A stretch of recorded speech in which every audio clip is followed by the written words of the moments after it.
After Inoue's big time win over Marlon Tapales, right? After his KO victory, I'm noticing something that I really do not like.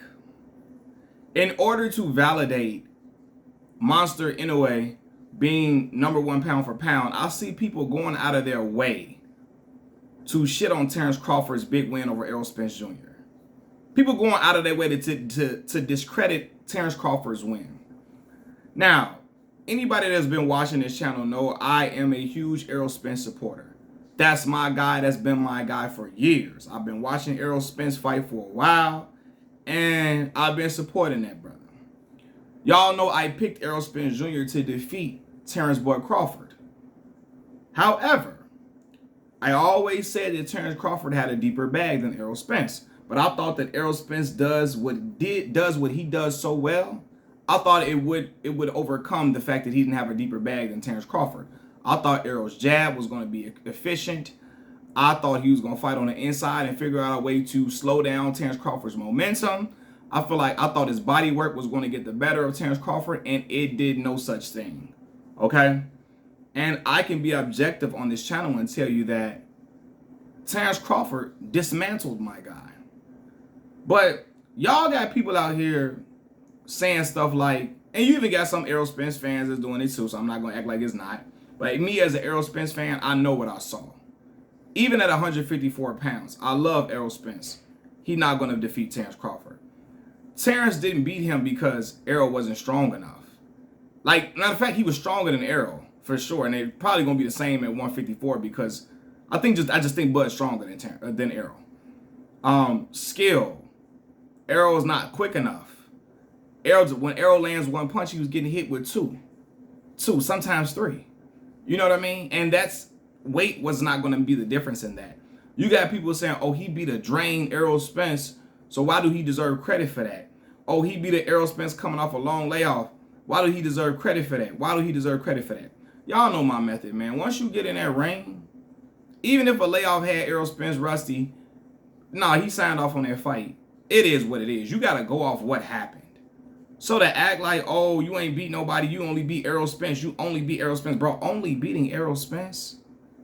Come on, man. I understand y'all, if you want to validate Monster Inoue being number one pound for pound, that's cool. But to try to say, oh, he only beat Errol Spence, so what? Who else he beat? Brother, who else was there for him to beat at welterweight? Right? Now, I will come out here and tell y'all, I always said Errol Spence's resume was much deeper than Terence Crawford's. Errol Spence beat the better welterweight competition. Even guys they share mutually, when Errol Spence fought them, he fought the better version of those fighters.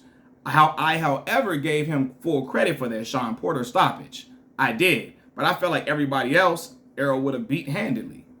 Honestly, right? And so I say, you know what? I haven't seen Terence Crawford in there with the top competition. So I got to see what he could do.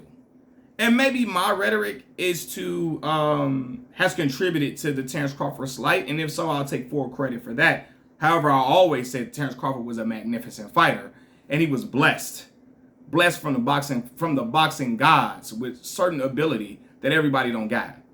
But after what I saw against what he did against Errol Spence Jr., there's no way you can discredit that.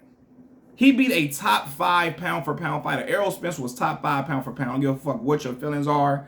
Errol Spence was not a hype job. Despite a lot of y'all anti-PBC guys spewing, he was not a hype job. The man had 3 belts at welterweight and got each of them one by one.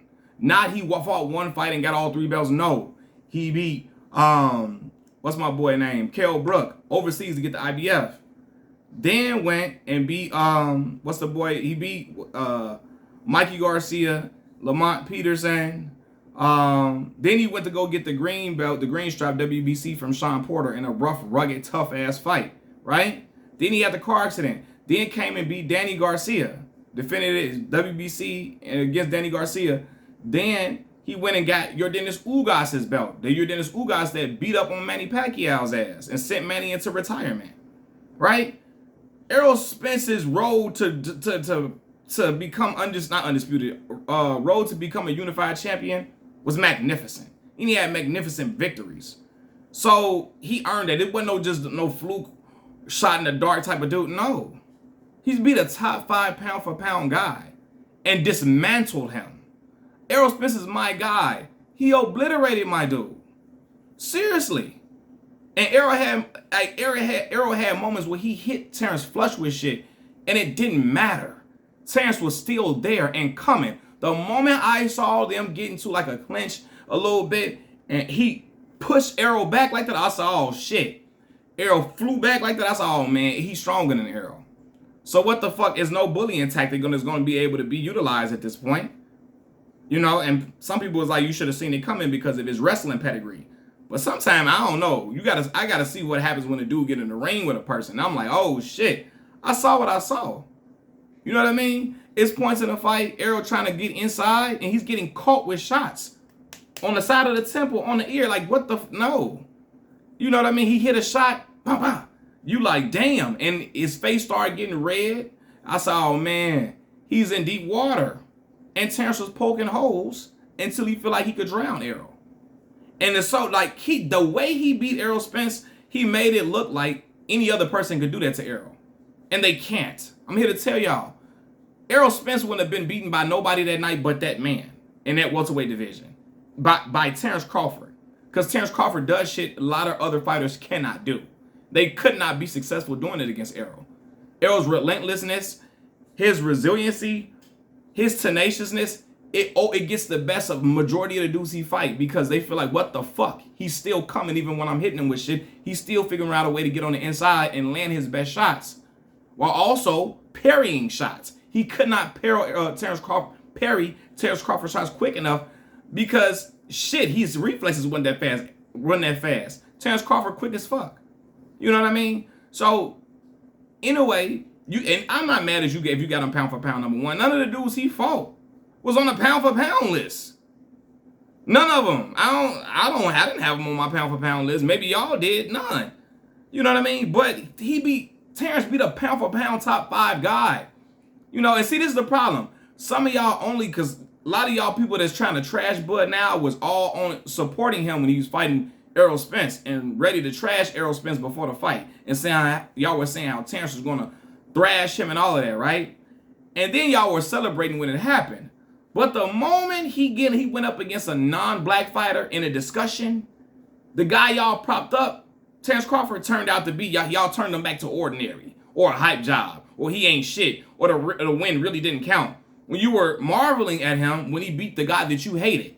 See, that's the way. That's the thing. Some of y'all prop Bud up to take down the main black fighter y'all despise, Errol Spence Jr., really because Errol was associated with the PBC, who y'all despise and hate, because you know, everybody that fights under the PBC umbrella is a hype job to y'all. Everybody. They take one loss, they a hype job. Motherfucker lose at top rank, he never called a hype job. Motherfucker lose over there at, with Matchroom, motherfuckers, somebody lose over there with Golden Boy, somebody lose over there with, who else I'm looking, with The Zone and them. You never calling them hype jobs. The moment a PBC fighter loses, they a hype job, they ain't shit, they ain't this and that. You got dudes out here calling Errol Spence Jr. a hype job. That's how I know a lot of y'all don't know shit about boxing like Roger Mayweather used to say. He was never nowhere near a hype job. The man has had an illustrious career so far. An illustrious career. You got him, people saying, oh, he a hype job, he ain't shit but hype. Are you for real? You know what I mean? So anyway, but yeah, y'all prop Bud up to take down the main black fighter y'all despise, a PBC fighter by the name of Errol Spence, who's under the PBC umbrella with Al Heyman, which y'all also despise. And then the moment he went up against a non-black fighter, not even in a fight, but even in a discussion, y'all turned the guy that y'all propped up, Terence Crawford, into an ordinary guy now. You see what I'm saying? What Terence Crawford did should never be y'all gotta know how talented Errol Spence is. He's not a bum. And Terence Crawford made him look like he shouldn't have been in the ring with him at all. And Errol Spence is my guy. That's my motherfucking dog. I'm still riding with the boy. The boy fight again. I'm watching it. I'm still rooting for Errol Spence. He go against Terence Crawford again. But I know what I know. You know what I mean? I know what I know. Right? And he's a level ahead of Errol Spence. He's on a different level. And I saw that night. Right? And Errol is great. Great. But Terence Crawford is a generational fighter, and you saw it that night. When the last time y'all seen a matchup build as big as Errol Spence versus Terence Crawford, and the fight was that lopsided? Now, I'm not talking about Floyd and goddamn Arturo Gotti and them, because Arturo was never in Floyd's league at all. You know what I mean? Well, if you want to say Floyd versus, what's my man name? Diego Corrales, then I'll take that, because that was a demolition, and Chico was looked at as the favorite in that fight, for sure. So maybe you could take that. But other than that, when is the last time you seen two top guys looking at it as this is a generational fight? People was calling this Hearns versus Hagler type matchup, right? And one of the other guys just got severely dismantled. You got to give Bud credit for that, man. You can't take that shit away, man. He did that shit easily. And I love Errol, but it is what it is. So don't discredit Bud.